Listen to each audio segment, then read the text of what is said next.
الحمد للہ وحدہ لا شریک لہ والصلاة والسلام علی من لا نبی بعدہ اما بعد فاعوذ باللہ من الشیطان الرجیم بسم اللہ الرحمن الرحیم والذی بعث فی الامیین رسولا منہم یتلو علیہم آیاتہ ویزکیہم ویعلمہم الکتاب والحکمہ وإن كانوا من قبل لفی ضلال مبین اللهم صل على محمد وعلى آل محمد كما صليت على إبراهيم وعلى آل إبراهيم إنك حميد مجيد اللهم بارك على محمد وعلى آل محمد كما باركت على إبراهيم وعلى آل إبراهيم إنك حميد مجيد۔ اللہ تعالیٰ نے حضور اکرم صلی اللہ علیہ وسلم کا تذکرہ فرمایا ہے۔ اس سے اگلی آیت میں وآخرین منہم لما یلحقوا بہم، رسول اکرم صلی اللہ علیہ وسلم کے دور کے جو صحابہ کرام ہیں رضی اللہ عنہم مجمعین، ان کے بعد والوں کا تذکرہ فرمایا ہے۔ پھر اس کے بعد مثل الذین حملوا التوراۃ ثم لم یحملوها، اس کے بعد آنے والے بے عمل یا بد عمل صاحب علم کا تذکرہ فرمایا ہے۔ تو ان آیات میں 3 طبقات کا ذکر فرمایا ہے۔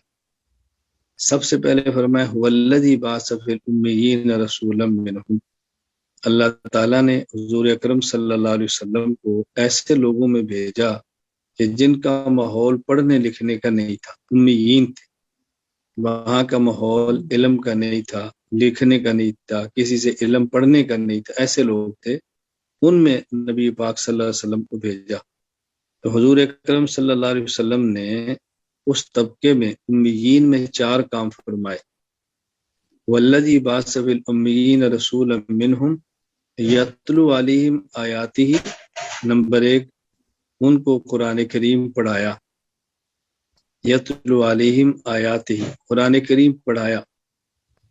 نمبر 2 ویعلمہم الکتاب، پھر ان کو قرآن کریم سمجھایا۔ پھر اس کے بعد ان طبقے کا رسول اکرم صلی اللہ علیہ وسلم نے والحکمہ، اس پر نے ان کے دل کا تزکیہ اور اصلاح ایسی فرمائی کہ ان کے لیے علم کو لینا، سمجھنا اور اس پر عمل کرنا آسان ہو۔ یہ رسول اکرم صلی اللہ علیہ وسلم کی صحابہ کرام کے ساتھ ترتیب تھی۔ میری اس بات کو آیت کی تفسیر میں اچھی طرح سمجھنے کی کوشش کریں تاکہ قرآن کریم کھلے۔ جب قرآن کریم ہمارے اوپر کھل جائے گا تو پھر دوسروں کو سمجھانا بہت آسان ہو۔ اور جب آیات کا مطلب ہی نہیں کھلے گا تو پھر ہم دوسروں کو سمجھائیں گے کیسے؟ اس آیت کے ان 4 جملوں کا جو مفہوم بیان کیا بہت اچھی طرح سمجھے۔ نمبر 1 یتلو علیہم آیاتہ، قرآن کریم ان کو پڑھایا۔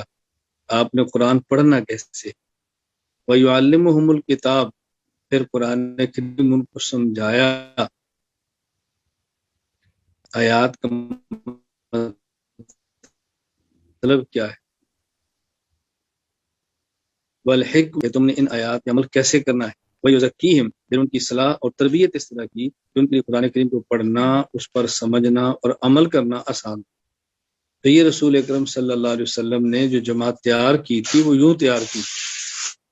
اس کے بعد وہ آخرین منہم لما یلحقوا بہم، پھر نبی کریم صلی اللہ علیہ وسلم ان لوگوں کے لیے بھی نبی ہیں کہ جنہوں نے حضور کا زمانہ نہیں دیکھا، وہ بعد کے لوگ ہیں لیکن ان کا زمانہ متصل ہے نبی کریم صلی اللہ علیہ وسلم کے، متصل ہے۔ اب اس آیت کے تحت علامہ سیوطی رحمہ اللہ وغیرہ نے لکھا ہے کہ حضرت امام اعظم ابو حنیفہ نعمان بن ثابت کی طرف اشارہ ہے۔ صحیح بخاری میں غالباً ابو ہریرہ رضی اللہ عنہ سے روایت موجود ہے کہ رسول اکرم صلی اللہ علیہ وسلم نے حضرت سلمان فارسی کے کندھے پر ہاتھ رکھا اور اس کے بعد ارشاد فرمایا کہ اگر علم یا بعض روایات میں ایمان ثریا ستارے تک بھی پہنچ جائے تو ابنائے فارس کے کچھ لوگ ایسے ہوں گے جو وہاں سے بھی علم کو اٹھا کر لائیں گے۔ وہاں سے بھی ایمان کو حاصل کر لیں۔ حضرت سلمان فارس کے تھے، حضرت امام اعظم ابو حنیفہ فارسی ہیں، فارس کے عجم ہیں۔ تو حضرت امام سے رحمۃ اللہ کی طرف اشارہ ہے، اور اشارہ کیسے انداز میں ہے؟ صحابہ کرام ستارے ہیں، صحابی کا نجوم، اور امام صاحب صحابہ کے دور کے ہیں۔ تو اللہ کے نبی کیا فرما رہے ہیں؟ اگر علم اور ایمان ثریا ستارہ، یعنی جو آخری ستارہ ہے وہاں تک بھی جائیں گے، ابنائے فارس کچھ لوگ ہوں گے جو ہاں سے ایمان بھی لیں گے اور علم بھی لیں گے۔ تو حضرت امام صلی رحمۃ اللہ علیہ وہ شخص ہیں کہ جو صحابہ کرام جو ستارے تھے ان تک پہنچے ہیں، اور وہاں سے علم بھی لیا ہے اور ایمان بھی لیا ہے۔ تو دیکھیں کتنی واضح بات سمجھ آتی ہے کہ امام صاحب کی طرف اس آیت میں اشارہ کیسے ہے۔ میں یہ بات بارہا کہا کرتا ہوں کہ سمجھا کریں، آیات سمجھیں، احادیث سمجھیں، تطبیق سمجھیں، تو پھر آگے بات سمجھانی بہت آسانی ہوتی ہے۔ اور اس کے بعد کا طبقہ کون سا ہے؟ مثل الذین حملوا التوراۃ ثم لم يحملوها كمثل الحمار يحمل اسفارا، کہ جن کے پاس کتابیں ہیں لیکن سمجھتے نہیں۔ جس طرح گدھا ہے، اس کے اوپر کتاب لادی ہے لیکن اس گدھے کو یہ نہیں پتا کتاب کے اندر ہے کیا۔ تو بات کا طبقہ ایک ایسا بھی آئے گا کہ جن کے پاس علم ہوگا لیکن علم ہونے کے باوجود فہم نہیں ہوگا۔ جس طرح گدھے کے پاس کتابیں ہوتی ہیں لیکن وہ سمجھتا نہیں ہے، علم ہوگا لیکن وہ فہم سے خالی ہوں۔ اس کا تذکرہ کیے، مثل الذین حملوا التوراۃ ثم لم يحملوها كمثل الحمار يحمل اسفارا۔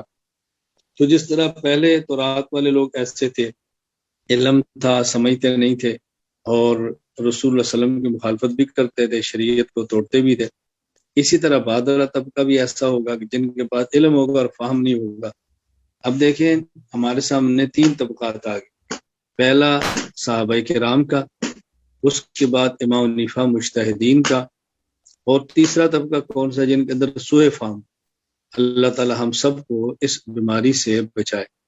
اور یہ بات اچھی طرح سمجھ لیں کہ اللہ تعالیٰ کی بہت بڑی نعمت یہ فہم، اللہ تعالیٰ کی بہت بڑی نعمت، میں کس کا اس طرح تذکرہ کروں، یہ بہت بڑی نعمت فہم، کوئی بات انسان پر کھل جائے۔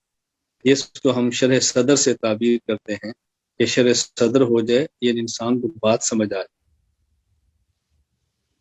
حضرت موسیٰ علیہ السلام نے جس طرح اللہ تعالیٰ سے دعا مانگی ہے، موسیٰ علیہ السلام رب اشرح لی صدری، سب سے پہلی دعا یہی مانگی کہ اے اللہ مجھے شرح صدر عطا فرما، میرے سینے کو کھول، فہم کی نعمت عطا فرما۔ تو یہ شرح صدر کی نعمت بہت بڑی نعمت ہے۔ خود قرآن کریم میں اللہ تعالیٰ ارشاد فرماتے ہیں کہ جس بندے کے ساتھ اللہ تعالیٰ یہ فیصلہ فرما لے کہ اس کو دین سمجھانا ہے تو اللہ تعالیٰ اس کو شرح صدر عطا فرماتے ہیں۔ فَمَن يُرِدِ اللَّهُ أَن يَهْدِيَهُ يَشْرَحْ صَدْرَهُ لِلْإِسْلَامِ، اللہ تعالیٰ جس کو ہدایت دینے کا فیصلہ فرما لے، یا ارادے کا معنی فیصلہ ہے، اللہ کے ارادے کا نام وجود ہے، کیونکہ اللہ کے ارادے کے راستے میں کوئی رکاوٹ نہیں ہوتی، اس لیے وہاں ارادے کا معنی فیصلہ ہوتا ہے۔ جب اللہ تعالیٰ فیصلہ فرما لے کسی کو ہدایت دینی ہے، یشرح صدرہ للاسلام، تو اس کے سینے کو اللہ تعالیٰ اسلام کے لیے کھول دیتے ہیں۔ اللہ اکبر۔ وَمَن يُرِدْ أَن يُضِلَّهُ يَجْعَلْ صَدْرَهُ ضَيِّقًا حَرَجًا، اور جس کے لیے اللہ گمراہ کرنے کا فیصلہ فرما دیں اس کے سینے کو تنگ کر دیتے ہیں، بس اس کا سینہ تنگ ہو جاتا ہے، دل اس کا بند ہوتا ہے۔ میں نے یہ آیت اس لیے پڑھی ہے کہ میں اور آپ اپنا محاسبہ اور اپنا مراقبہ خود کریں، بجائے اس کے کہ میں آپ سے کہوں اور آپ مجھے کہیں، میں خود غور کروں، آپ خود غور کریں۔ ہم علم کی مجلس میں بیٹھے ہیں تو اس وقت ہمارے دل کی کیفیت کیا ہے؟ تنگ بیٹھے ہیں، پھنسے ہوئے ہیں، دوڑنے کو جی چاہ رہا ہے۔ یہ اللہ کی طرف سے فیصلے کی علامت ہوتی ہے کہ اللہ تعالیٰ نہیں چاہتے اس بندے کو ہدایت ملے۔ اور اگر خوشی ہو رہی ہے، راحت محسوس ہو رہی ہے، بات سمجھنے پر شکر کی توفیق ہو رہی ہے، اس کا معنی کہ اللہ تعالیٰ چاہتے ہیں اس بندے کی فیصلہ کی اس کو ہدایت عطا فرما دے۔ کتنا آسان سا یہ معیار، یعنی میں اور آپ خود دیکھیں۔ میں نے کئی بار آپ کی خدمت میں بطور خاص عرض کیا ہے کہ جو رسول اکرم صلی اللہ علیہ وسلم علامات بیان فرماتے ہیں، مثلا منافق کی علامات بیان فرمائی، یہ منافق کی علامات اس لیے نہیں ہے کہ ہم طلبہ کو بیان کریں کہ منافق کی علامت یہ ہے، ہم عوام کو جمعے کی اجتماعات بتائیں کہ منافق کی علامت یہ ہے، اور یہ علامات نفاق دیکھ کر کسی پر نفاق کے فتوے جاری کریں۔ یہ اس لیے ہیں کہ ہم خود غور کریں کہ یہ علامات ہمارے اندر تو نہیں ہیں، اگر ہمارے اندر ہیں تو اس کا معنی کہ ہمارے اندر نفاق موجود ہے، خواہ نفاق اعتقادی ہو خواہ نفاق عملی۔ اب اس نفاق کو ہم نے کیسے ختم کرنا ہے؟ میں ایک چھوٹی سی بات عرض کرتا ہوں۔ ابھی فجر کی نماز ہم نے پڑھی ہے، فجر کی نماز کے بعد ذکر بھی کیا ہے۔ اب قرآن کریم منافقین کے بارے میں کیا کہتا ہے؟ قرآن کریم منافقین کے بارے میں کیا کہتا ہے؟ منافقین کے بارے میں قرآن یہ نہیں کہتا وہ ذکر نہیں کرتے، قرآن کہتا ہے وہ ذکر کرتے ہیں لیکن تھوڑا کرتے ہیں، لا یذکرون اللہ الا خلیلا، وہ تھوڑا کرتے ہیں۔ اب اگر تو ہم ذکر کرتے ہی نہیں ہیں تو ہماری حالت کیا ہوگی؟ اگر کرتے ہیں تو تھوڑا کرتے ہیں تو پھر ہم کس صف کے اندر ہوں گے؟ اور اگر کرتے ہیں تو زیادہ کرتے ہیں، اب کس صف کے اندر ہوں گے؟ یہ ذرا غور فرمائیں۔ تو یہ بات میرے اور آپ کے لیے سمجھنی کتنی آسان ہے۔ یہ میں بات اس لیے کہہ رہا ہوں کہ بس اوقات انسان دین کا کام کر رہا ہوتا ہے اور وہ مطمئن اور بڑا خوش ہوتا ہے کہ میں دین کا کام کر رہا ہوں، میں دین کا کام کر رہا ہوں، حالانکہ وہ دین کا کام کر نہیں رہا ہوتا۔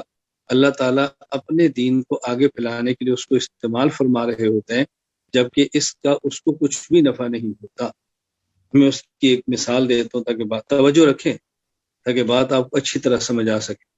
اب دیکھیں، ہم نے اپنے کمرے میں، اپنے گھر میں، مدرسے میں، مسجد میں، کہیں بھی ہم اے سی لگواتے ہیں۔ اب ہم چاہتے ہیں اے سی لگ جائے، اور اے سی لگواتے کس سے ہیں؟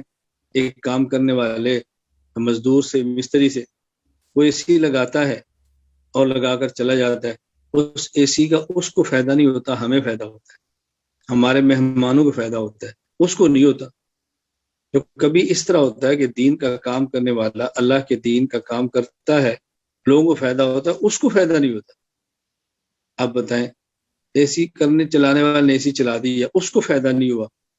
اسی طرح کی ایسا نہ ہو کہ ہم دین کا کام کریں، طلبہ فائدہ اٹھاتے رہیں، میڈیا میں کام کرتے ہیں، لوگ اس کو دیکھ کر نمازیں اور روزے ٹھیک کرتے رہیں، ہم میڈیا پر آ کر تقریریں اور بیان کرتے ہیں، امت کو نفع ہوتا رہے، ہم لکھتے ہیں، لوگ اس سے اپنی زندگی ٹھیک کرتے رہیں، اور ہماری حالت کیا ہو؟ کہ رسول اکرم صلی اللہ علیہ وسلم فرمایا، ان اللہ لا یؤید ھذا الدین بالرجل الفاجر، اللہ تعالیٰ اپنے دین کا کام ایسے شخص سے بھی لیتے ہیں کہ کام کرنے کا اس کو فائدہ نہیں ہوتا۔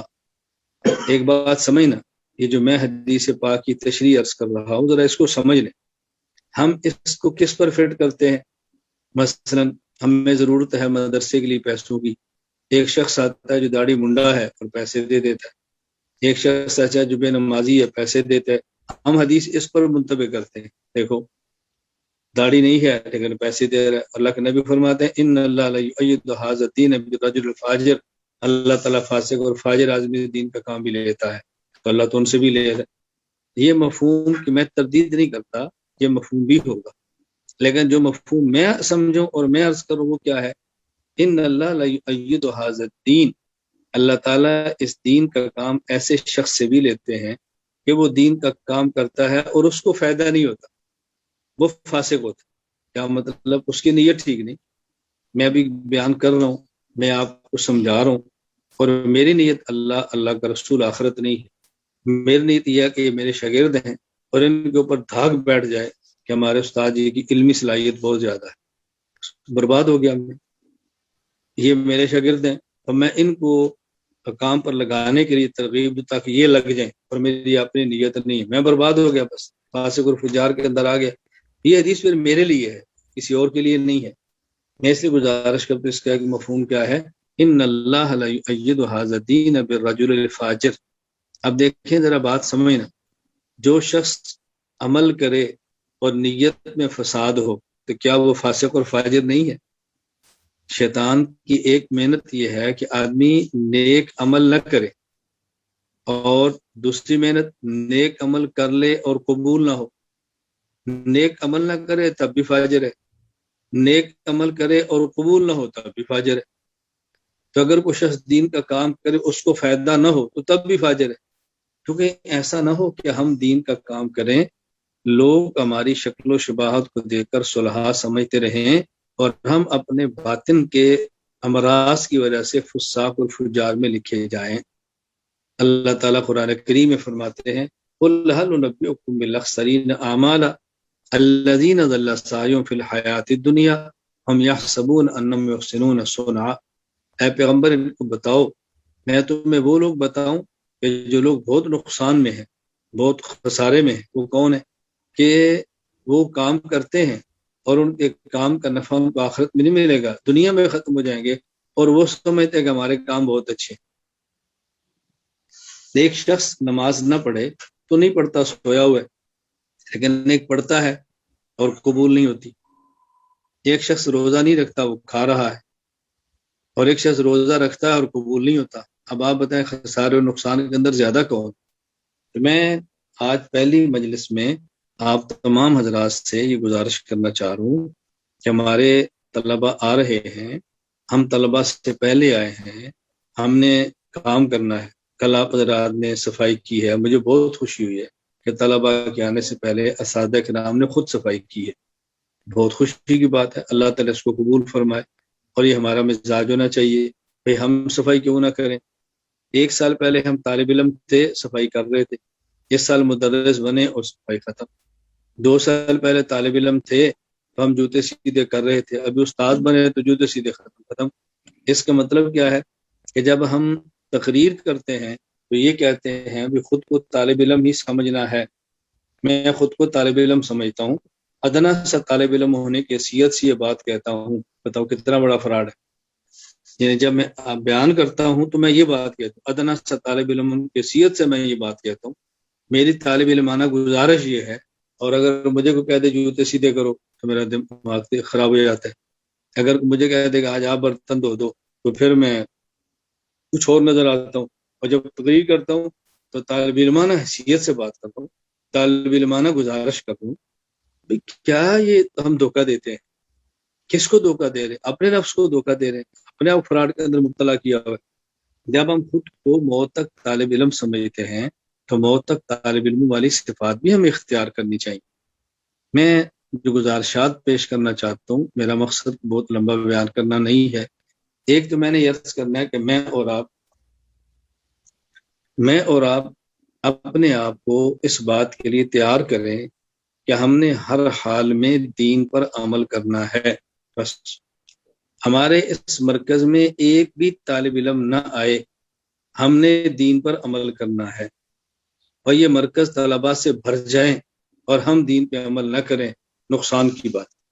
بس جو ہم نے پڑھا ہے ہم نے اس کو سمجھنا ہے، اس کے مطابق زندگی گزارنی ہے، یہ ہے اصل بات۔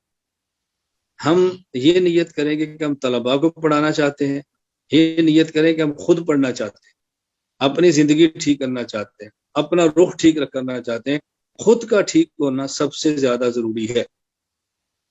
اب اس پر میں 4-5 مثالیں دیتا ہوں۔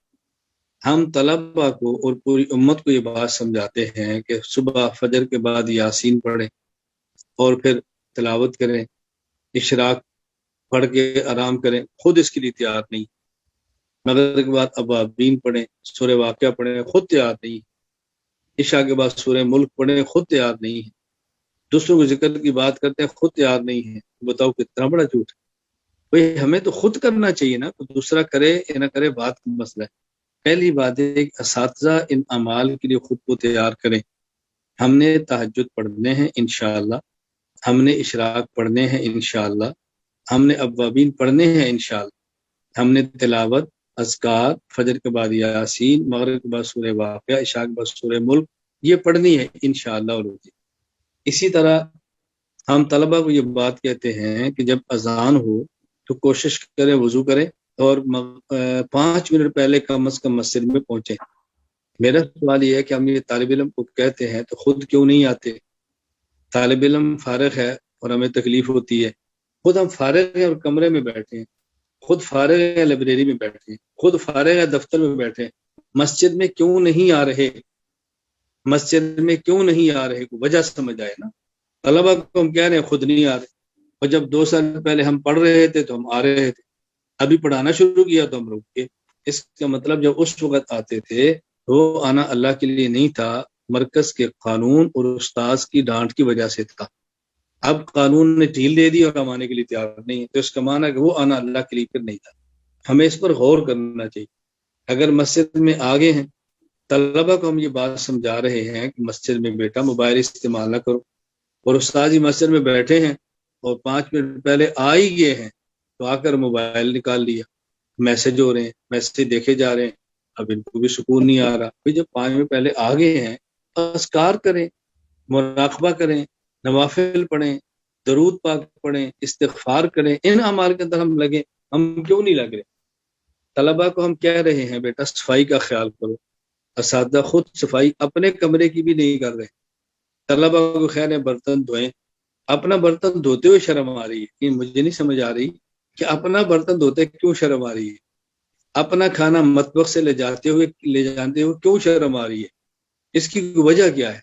اپنا برتن ٹوٹی تک جائیں دھونے کے لیے تو شرم آ رہی ہے، اپنا تولیہ اور صابن لے کر وہ سرہانے تک جائیں تو شرم آ رہی ہے، طالب علم لے کر استاد جی ویسے ساتھ چل رہے ہیں، یہ کیوں ہو رہا ہے اس طرح؟ میں ایک عرض کر رہا ہوں، میں نے 2-4 مثالیں دی ہیں بات کو سمجھانے کے لیے۔ پہلی بات، ہم اپنی نیت کریں کہ ہم نے انشاءاللہ اعمال کرنے ہیں، انشاءاللہ اپنے اعمال کو پختہ کرنے کی نیت کریں۔ دوسری بات، ابھی اسباق شروع نہیں ہوئے، ابھی اسباق نہیں شروع ہوئے، ابھی تو اعمال ہی کرنے ہیں نا، اسباق تو ہے نہیں۔ اسباق ہوں تو پھر اپنے اپنے ذمہ کام ہوگا۔ طلبہ آ رہے ہیں، طلبہ کرام کو جب ہم یہ بات سمجھتے ہیں کہ یہ اللہ اور اللہ کے رسول صلی اللہ علیہ وسلم کے مہمان ہیں، تو اللہ اور اللہ کے رسول کے وہ مہمان ہیں، تو ہمیں ان مہمانوں کو اسی طرح سنبھالنا چاہیے جس طرح اللہ اور اللہ کے رسول کے مہمانوں کو سنبھالا جاتا ہے۔ ہم خدمت کریں، جس کے ذمہ کھانا ہے وہ کھانا کھلائے، جس کے ذمہ برتن ہے وہ برتن اٹھائے، جس کے ذمہ طلباء کو وصول کرنا ہے وہ وصول کرے۔ اور میں یہ بڑی درد کے ساتھ بات کہتا ہوں، اللہ کے لیے اس بات کو بہت اچھی طرح سمجھیں۔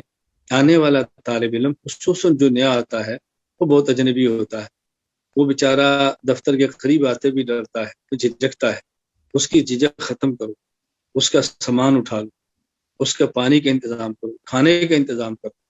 ایک طالب علم رات کو 2 بجے آتا ہے، اس بیچارے کے پاس پیسے ہی نہیں ہے کھانا کھانے کے لیے، کسی کے پاس پیسے ہیں تو وہاں جگہ ہی نہیں ہے جہاں سے وہ کھائے گا۔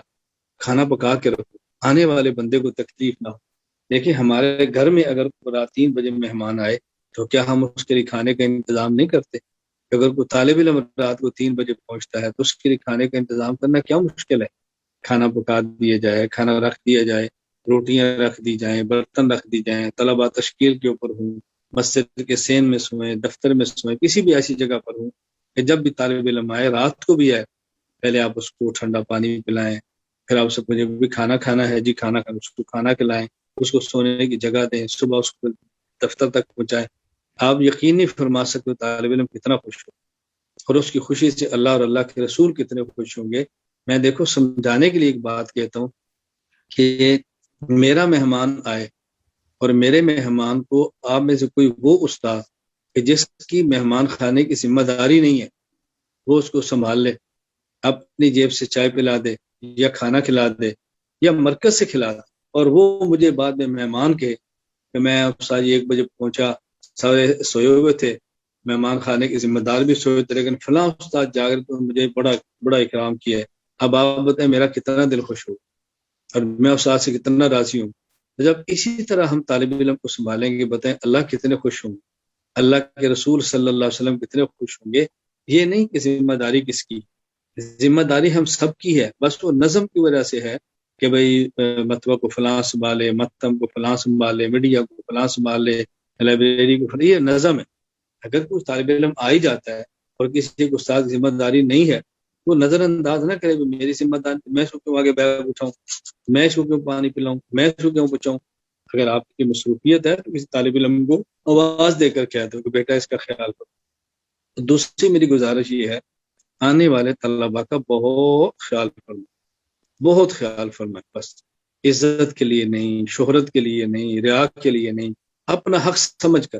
اور خود حضور اکرم صلی اللہ علیہ وسلم ارشاد فرماتے ہیں، من کان یؤمن باللہ والیوم الآخر فلیکرم ضیفہ، جو اللہ اور اللہ اکبر، جو اللہ اور قیامت کے دن پر یقین رکھتا ہے نا، اس کو چاہیے کہ مہمان کو عزت، فلیکرم ضیف، آنے والے کو ڈانٹے مت، آنے والے سے محبت کا مظاہرہ کریں۔ کوئی طالب علم آئے گا، وہ دور سے آئے گا، گرمی کا موسم ہوگا، وہ بیچارہ غریب ہوگا، اس کے کپڑے سے پسینے کی بو آئے گی، اللہ کے نبی فرماتے ہیں فلیکرم ضیف، اس کو بھی عزت دو، یہ بھی ہمارا مہمان ہے، اس کو بھی عزت دو، یہ بھی ہمارا مہمان۔ کوئی امیر آئے، کوئی غریب آئے، کوئی کالا آئے، کوئی چٹا آئے، کوئی دور کا آئے، کوئی قریب کا آئے، کوئی جیسا بھی ہے، بس اس کو عزت دو، اور اللہ کے رسول صلی اللہ علیہ وسلم کی وجہ سے دو۔ ان نسبتوں کی اللہ کے رسول بہت قدر فرماتے، بہت قدر فرماتے۔ پھر دوسری میری گزارش یہ ہے طلباء کے حوالے سے کہ طلباء کے اکرام بہت کریں، طلباء کی خدمت بہت کریں۔ میں بار بار کہتی ہوں، اس وجہ سے نہیں کہ مرکز کی نیک نامی ہو، مرکز کی شہرت نہیں، اس لیے نہیں، ہمارا اس کا حق ہے، ہمارے اوپر اس کا حق ہے۔ اس ایک طالب علم کی اچھی دعا سے نہ معلوم مرکز آباد ہو جائے، اس ایک کی دعا سے ہم سب کی مغفرت ہو جائے، اس ایک کی دعا سے اللہ تعالیٰ سارا نظام ہی درست فرما دے، آنے والوں کی بہت قدر کرے۔ اور آپ یقین پر میں کیسے آپ کو بتاؤں، انہی طلباء میں سے کوئی ایک آدھ اٹھتا ہے جو ہم سب کے لیے صدقہ جاریہ بن جاتا ہے، انہی میں سے ایک اٹھتا ہے جس کو کوئی قبول کرنے کے لیے بھی تیار نہیں ہوتا، اور وہ وقت کا مفتی اعظم بن جاتا ہے، اتنا بڑا آدمی بنتا ہے کہ دنیا حسرت کی نگاہوں سے دیکھتی ہے کہ یہ وہ بندہ ہے، یہ وہ طالب علم ہے، یہ وہ ہے۔ تو اللہ تعالیٰ نہ معلوم کہ اس کو قبول فرما لے۔ خیر، میں اتنی بات صرف اس وجہ سے کی ہے توجہ دلانے کے لیے، آپ پہلے بھی کرتے، یہ نہیں کہ نہیں کرتے، لیکن فذکر فإن الذکریٰ تنفع المؤمنین، مذاکرہ ہونا چاہیے، ایک دوسرے کو نصیحت ہونی چاہیے۔ تو دوسری میری گزارش ہے طلباء کرام کے حوالے سے کہ اس کا بہت زیادہ خیال رکھنا ہے۔ اور تیسری اور میری آخری گزارش آپ سے یہ ہے کہ وقت کو ضائع ہونے سے بچائیں، وقت کو ضائع ہونے سے بچائیں، اپنے اوقات کو ضائع مت کریں۔ بس میں گزارش کروں گا، آپ کے علم میں ہے کہ ہمارے جو مرکز کی ترتیب ہے، مرکز کے اندر اساتذہ اور اندر کا نظم، اس کے مفتی شبیر صاحب ذمہ دار ہیں، وہ جو فیصلہ فرمائے وہ میرا ہے، وہ جو ہدایات دیں وہ میری ہے، جو بات وہ کہہ دے وہ سمجھے کہ میری طرف سے ہے۔